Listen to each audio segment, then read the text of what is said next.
আপনি যদি সৌদি আরবে এসটিসি সিম ব্যবহার করেন আর সেই এসটিসি সিমের যদি অতিরিক্ত ব্যালেন্স থাকে, সেই ব্যালেন্স কিন্তু আপনার পরিবারের যে কোনো লোকের মোবাইলে কিন্তু আপনি রিচার্জ করে দিতে পারবেন। অনেক সময় আমাদের ফ্যামিলি থেকে ফোন দিয়ে কিন্তু বলে যে আমাদের মোবাইলে একটু রিচার্জ করে দেওয়ার জন্য, এক্ষেত্রে আমরা কিন্তু আর রিচার্জ করে দিতে পারি না। আজকের এই কাজটা যদি আপনার জানা থাকে, জরুরি প্রয়োজনে যে কোনো সময় আপনার এসটিসি সিমের ব্যালেন্সটা কিন্তু যে কোনো লোকের মোবাইলে আপনি রিচার্জ করে দিতে পারবেন।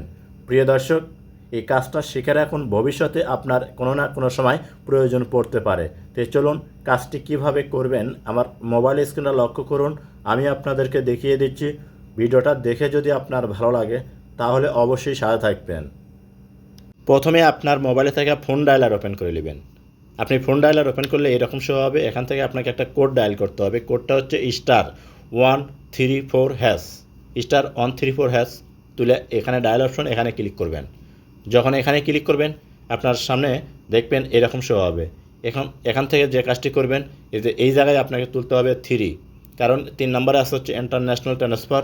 তো আপনারা করবেন কি, এখান থেকে 3 তুলে সেন্ড অপশন আছে, এখানে সেন্ড করে দিবেন। যখন সেন্ড করে দিবেন এরকম শো হবে। এই জায়গায় আপনাকে যে কাজটি করতে হবে, এখানে তুলতে হবে 3, কারণ 3 নম্বরে আছে হচ্ছে বাংলাদেশ। তো আপনি করবেন কি, এখানে 3 তুলে এই যে সেন্ড অপশন আছে এখানে সেন্ড করে দিবেন। যখন এখানে 3 তুলে সেন্ড করে দিবেন আপনার সামনে এরকম শো হবে। এখানে এখন আপনি কত টাকা পাঠাবেন, এটা কিন্তু বাংলাদেশি টাকা। এখানে 100 আছে, 200 আছে, 300 আছে এবং 500 আছে।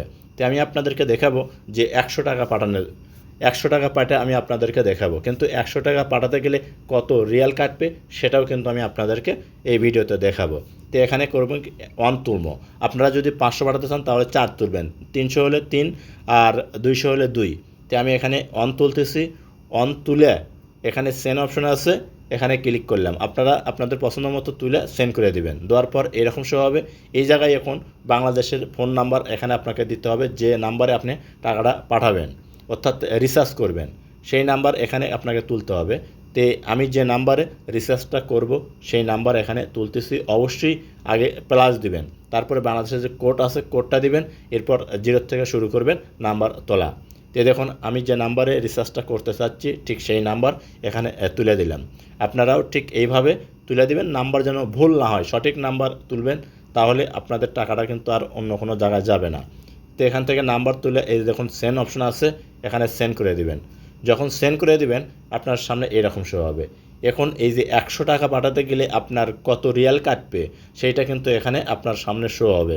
যদি আপনি 200 টাকা পাঠাতে চান তাহলে আপনার সামনে এরকম একটা 400 হবে, 300 পাঠাতে গেলেও এরকম 400 হবে এবং 500 পাঠাতে গেলেও এরকম 400 হবে। কত রিয়াল আপনার কাটতে এখান থেকে কাটে নেবে। তো দেখুন এখানে 100 টাকা পাঠাতে গেলে 7.5 রিয়াল কিন্তু আপনার এখান থেকে ব্যালেন্স কাটবে।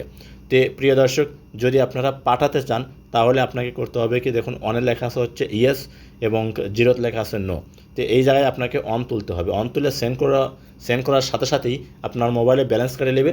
যে নাম্বারে আপনি রিচার্জ করতে চাচ্ছেন সেই নাম্বারে কিন্তু রিচার্জ হয়ে যাবে। তবে এইভাবে রিচার্জ করলে আমাদের কিন্তু অনেকটাই ক্ষতি, তাই অবশ্যই আপনারা এইভাবে রিচার্জ করবেন না। শুধু আমি আপনাদেরকে দেখালাম, ভবিষ্যতে যদি কখনো আপনাদের প্রয়োজন পড়ে এভাবে রিচার্জ করার জন্য, তাহলে কিন্তু এই প্রসেসটা আপনারা ফলো করতে পারেন। তবে এইভাবে টাকাটা রিচার্জ না করাই উত্তম। যে প্রিয় দর্শক, এই ছিল ভিডিও টিউটোরিয়াল। যদি ভিডিওটা দেখে আপনাদের মনে হয় উপকারে আসতে পারে তাহলে অবশ্যই সাথে থাকবেন। দেখা হবে নতুন কোনো ভিডিও নিয়ে ইনশাআল্লাহ। ভালো থাকুন, সুস্থ থাকুন।